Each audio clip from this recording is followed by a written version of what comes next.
नमस्कार, स्वागत है आप दर्शकों का। आप देख रहे हैं न्यूज़ 18 का डिजिटल प्लेटफॉर्म। मैं हूं आपके साथ रजनी चौबे। तमिलनाडु में नई सरकार के गठन का पूरा मामला उलझ गया है। विधानसभा चुनाव में सबसे बड़ी जीत हासिल करने वाली एक्टर विजय की पार्टी टीवी के सरकार बनाने के लिए जादुई आंकड़े को हासिल करने में विफल रही है। 234 सदस्यीय विधानसभा में उसको 108 सीटें मिली हैं, लेकिन सरकार बनाने के लिए 118 सीटों का जादुई आंकड़ा चाहिए। कांग्रेस के 5 विधायकों के समर्थन के बावजूद वह बहुमत का आंकड़ा नहीं छू पा रही हैं। इस कारण राज्यपाल के सामने दावा पेश करने के बावजूद टीवीके को सरकार बनाने का न्योता नहीं मिला है।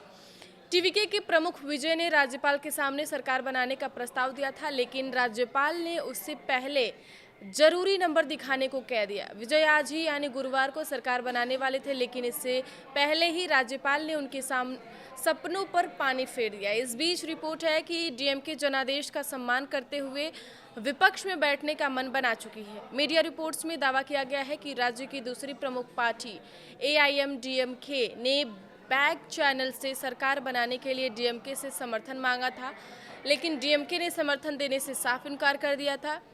इस बीच कांग्रेस पार्टी ने डीएमके से नाता तोड़कर टीवीके के साथ जाने का फैसला किया है, लेकिन उसके समर्थन के बावजूद थलापति विजय सरकार नहीं बना पा रहे हैं। ऐसे में राजनीति के जानकार कह रहे हैं कि कांग्रेस ने बेहद जल्दबाजी में फैसला लिया और वह अब न तो डीएमके की रही और न ही टीवीके की हो पाई।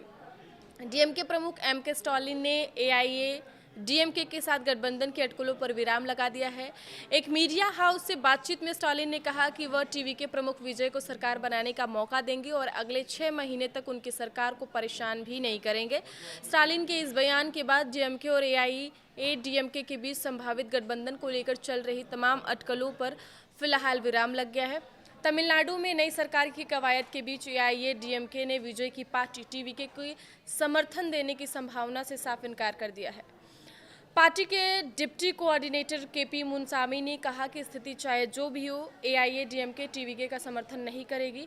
वही 2 सीटें जीतने वाली वीसीके ने कहा कि उसने अभी तक विजय को समर्थन देने पर कोई फैसला नहीं लिया है।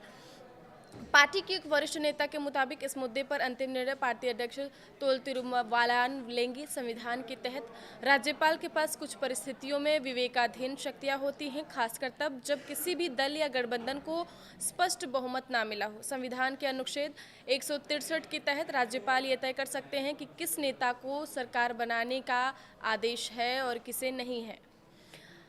यह केवल सबसे बड़ी पार्टी का मामला नहीं होता है, बल्कि यह देखना भी जरूरी होता है कि कौन सदन में स्थिर सरकार दे सकता है, यानी किसको सरकार बनाने के लिए बुलाना है, किसको नहीं। यह बात पूरी तरह राज्यपाल के स्व विवेक पर निर्भर करता है। तमिलनाडु विधानसभा चुनाव के बाद राज्य के सरकार बनाने का जो पूरा मामला है वो उलझ गया है। राज्यपाल ने टीवी के प्रमुख से पहले नंबर दिखाने फिर सरकार बनाने का न्योता लेने की बात कही है। इस बीच डीएमके ने कहा कि वह विपक्ष में बैठेगी और जनादेश का सम्मान करेगी। डीएमके के सांसद कलानिधि वीरास्वामी ने कहा कि एआईएडीएमके ही टीवीके की राह रोक रही है। वह बीजेपी के जरिए विजय को सरकार बनाने से रोक रही है। यह राज्य की जनता के जनादेश का अपमान है। आगे की खबरों के लिए आप देखते रहिए न्यूज़ 18 का डिजिटल प्लेटफॉर्म। धन्यवाद।